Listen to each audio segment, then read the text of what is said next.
Welcome back to clickcom.com's video series on how to utilize Facebook fan pages for business. This is part 1 on how to create a pay-per-click advertising account. Hyper-targeting by demographic is one of the key features that we will explain in detail in this presentation. So let's go ahead and get started. First thing we're going to do is sign into our Facebook account. We're assuming from our last videos you already have a fan page account set up. You go log in. We're going to go ahead and go over to ads and pages, left hand navigation, click on ads and pages. The next screen will come up. You want to go to create an ad, right hand corner, red button, click on create an ad. Then we're going to start creating our ad. The first thing we want to do is type in our URL that the ad will lead to. You can do a secure HTTPS or unsecure. We're not going to sell a product. We're just going to show a service. So leave it at HTTP. And we're going to talk about and create an ad about our blogger.clickcom.com. Now notice as you're typing in the title and the body text out to the right, your ad will start to appear as will look on Facebook profiles.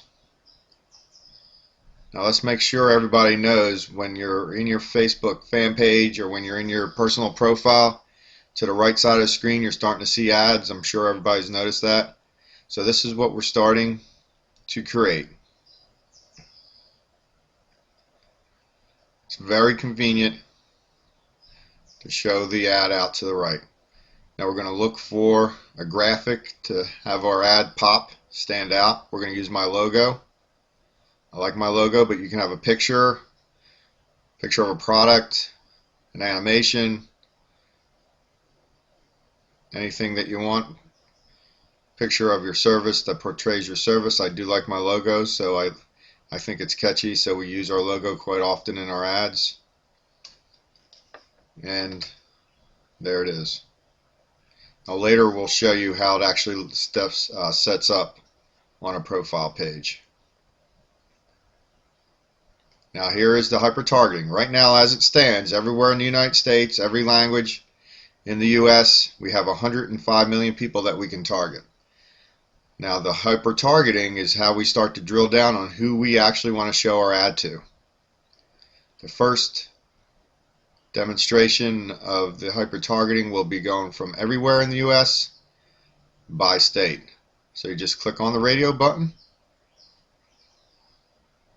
type in a state that you want to target. We'll demonstrate North Carolina.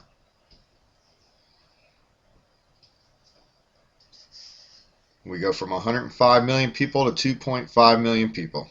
Or by city, type in Charlotte. Now that drops us down to 726,000 people. Obviously that's important for a few reasons. One would be price.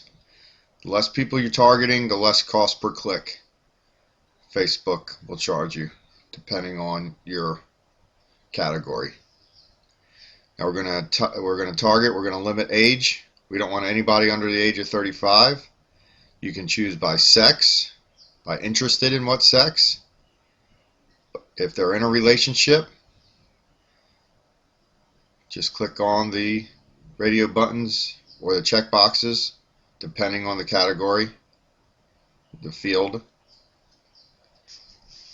At the moment we have all sexes interested in both men or women, we don't care, and they're in all relationships. And we have 48 million people that we're going to be targeting. We can narrow the language. We are going to go just to US English, and we're down to 46 million people. Likes and interests, we're going to leave that one blank. What level of education?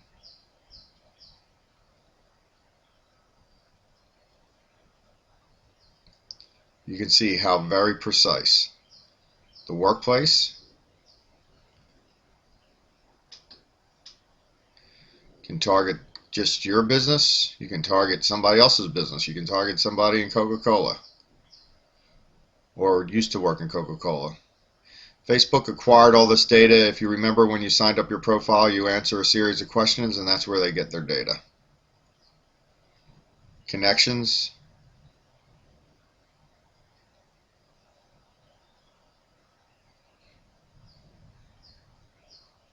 Target users that are not already connected, so you can actually advertise for your fan page if you want. Friends of connections, very, very, very specific. That's why we call it hyper-targeting. Unlike Google and Yahoo, where it's keyword specific, you can do some geographic specific, but you can't do it demographically by age and whatnot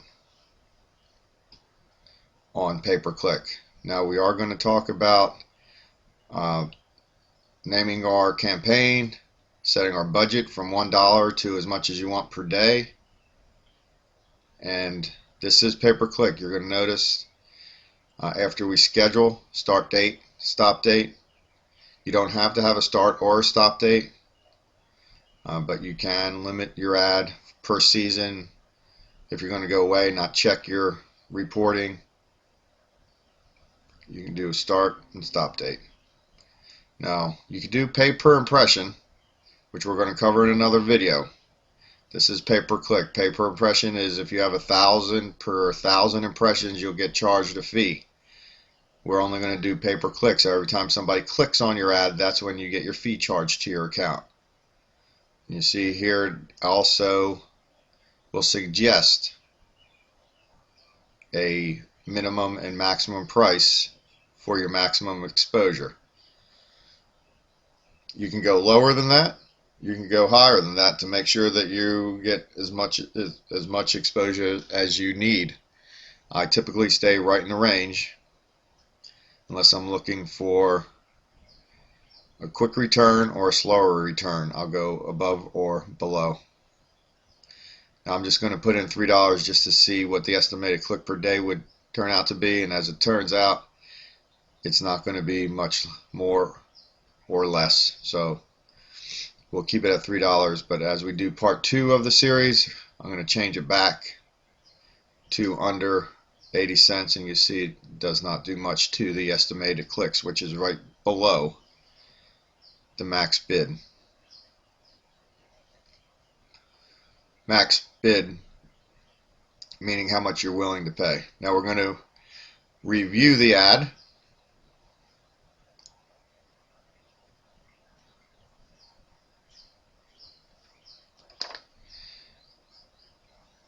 And internet's running a little slow. Now there's our ad. Now this is the end of part. This is the end of part 1.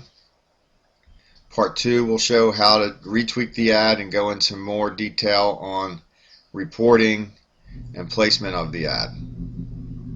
So check back soon, and please go ahead and subscribe to our channel so you can find part 2, and we appreciate you watching.